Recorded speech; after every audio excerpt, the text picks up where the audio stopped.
What's going on, everybody? Welcome back to Pope Culture. My name is Neal. Today we have a very special Catholic review for you of the Netflix film, The Two Popes.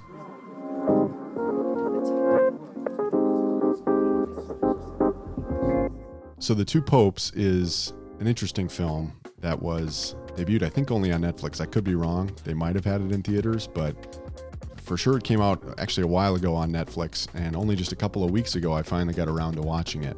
And you can tell by the title that this is a film that is about two popes. It's about the Catholic Church, in particular the transition between Cardinal Joseph Ratzinger's move into the papacy as Pope Benedict XVI back in 2005, and then in 2013 his decision to resign, and then Cardinal Jorge Bergoglio's transition to becoming Pope Francis. But it received all kinds of praise. I think currently right now it's sitting at an 89% on Rotten Tomatoes. That's the critical consensus. And it also received a few different Oscar nominations too. So being that it's a film that's centered around Catholicism and seeing that it got good reviews, I knew that I needed to check it out at some point. So I want to talk about both the entertainment value that we find in this movie, but also what it means for us as Catholics. What can we take away from it? So first of all, I just have to say that this movie is gorgeously shot. It's beautiful. They did a really great job of cinematically making something that might not seem very interesting, beautiful and fun to watch. And that is that the main premise of this movie is a series of conversations between Pope Benedict XVI and Cardinal Jorge Bergoglio, who then becomes Pope Francis. So it's a series of conversations between these two men at both of the times when they are individually taking over the papacy. So while they make it interesting and fun to watch because of how beautiful everything is shot, I had a hard time getting past the premise of it, and that is that it is primarily just a series of dialogues, and that's all that this film is. The two actors who make up the majority of the screen time in this movie are Jonathan Pryce, who plays Pope Francis, and Anthony Hopkins, who plays Pope Benedict XVI. Jonathan Pryce's performance, I felt, was pretty darn good. It's actually kind of uncanny how much he resembles Pope Francis when he's up in the cardinal garb, and then when he puts on the actual papal garments. He really does look like Pope Francis. And he did a convincing enough job with his accent, even though most of the film is in English. He did a pretty good job of really embodying Pope Francis, I thought.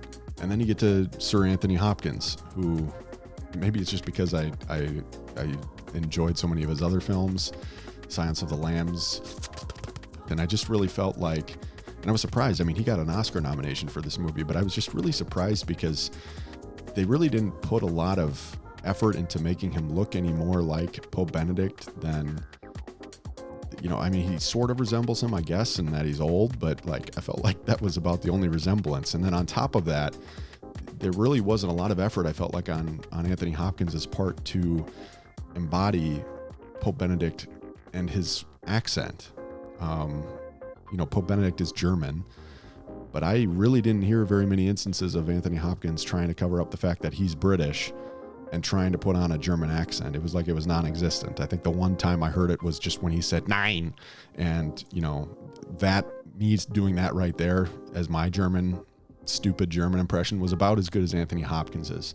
And he's won an Academy Award, and I will not be winning one of those. So I just wasn't super impressed with that, with Anthony Hopkins' performance in this film. And that's kind of where it gets into the center issues that I have with the movie itself, is that the main premise is a series of dialogues, conversations between Pope Francis and Pope Benedict XVI. And I'm sorry, but I just don't find a bunch of theoretical conversations that we don't really know how many of these actually happened. I don't find just a series of dialogues to be super engaging, dramatic cinema for me. And then just to close things off on the entertainment part of it, I really loved the way that they went back and they showed some of Pope Francis's, then Jorge Bergoglio's, life as an early priest, and as he was, doing just working as a cardinal too. I mean, just amongst the people in the slums and in Argentina. And I really appreciated their portrayal of him through these flashbacks. My issue with that is that you have a movie called The Two Popes, and you're only showing one person's flashbacks. And I just felt like if you want it to be called The Two Popes and you want to do this portrayal of these two popes, these two papal figures, yeah, you probably should do that for Pope Benedict XVI too. And so it was a little bit disappointing in that way because of how beautifully shot this movie is and because of what a great job they did with the flashbacks to earlier in Pope Francis's life. I just really would have liked to have seen that for Pope Benedict XVI as well. So on an entertainment scale, I have to just go with a solid good on this one. Content-wise, this film is rated at PG-13, and I think a PG-13 or a PG rating are probably appropriate for this film. There's not a lot of language. There's not a lot of inappropriate themes present. There's no violence. For the most part. I mean, so the themes aren't very mature in nature, and it really is an interesting portrayal of two of the holy fathers that we've had during our lifetime here in the last couple of decades. So as Catholics, what can we take away from this film? You know, I think we need to understand that there is some basic like media bias towards Pope Francis right now. I personally think Pope Francis is great. I've loved his messages. I've loved his papacy. But unfortunately, the way that the media likes to slant him is they like to slant, and it's present in this movie, they like to slant Pope Benedict XVI as being this ultra-conservative, just like mad old guy who's stuck in his old ways, and then Pope Francis comes in and saves the world. And I just don't really think that that's an accurate portrayal of our church. Pope Benedict XVI was and is one of the greatest theological minds the church has ever seen. And to just portray him as this old man who's stuck in his ways and is ignorant and is mad about everything in the church and anyone trying to change anything, to cast him in that light is just a disservice to him, who he is as a man and who he was as our Holy Father. So I think we really have to be careful not to view the film in that light as it's presented, because we do have that portrayal where Anthony Hopkins is just this old man pope who seems stuck in his ways, and then Jonathan Pryce comes in as Pope Francis and seems to be saving the day as this revolutionary person. And in a lot of ways Pope Francis did that, but in a lot of ways it's just not a fair representation either of both men. I think it's also important to know that not all of these conversations probably happened. Some of these scenarios may not have happened. That doesn't mean that it's not endearing to see some of our Holy Fathers being presented in this way in kind of a more realistic, personable way. I think that's a great thing, but we just have to keep in mind that this is a work of fiction. It is a movie, it's a film, and so not all of it necessarily happened the way that it's presented to have happened. What this film does give us as Catholics, though, is it gives us a really nice insight into what happens during papal elections, that there are some politics involved with it. It shows us a little bit of that perspective of being inside of the Sistine Chapel, waiting for that smoke to come out, the white smoke to come out, saying we have Habemus Papam, we have a pope.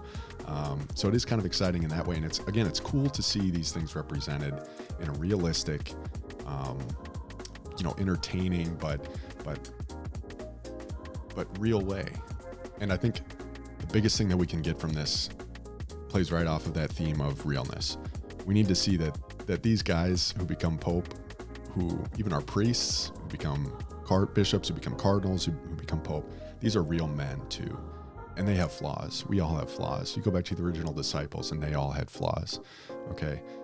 But the difference is that we're all striving for holiness. And these men, even in their positions of authority within the church, they're going to have flaws too, but they're always still trying to strive for holiness. And I think that this film is a really nice portrayal of the realness of even these men who are our fathers in the church. So have you seen The Two Popes? What do you think? Were you entertained by the dialogue format of this film? Would you have liked to have seen maybe some more flashbacks into the life of Pope Benedict XVI before he assumed the papacy? What did you think of the portrayal of both of these popes? Were you kind of amazed by how much Jonathan Pryce looked like Pope Francis? Would you like to have seen Anthony Hopkins at least try to do a German accent? Whatever your thoughts are, leave a comment below. like this video, subscribe to our channel if you like this content, and if you want to see more Catholic reviews on film, on music, on all things entertainment. That's what Pope Culture is. That's what we're here for. So thank you again for watching. We're praying for you. God bless you.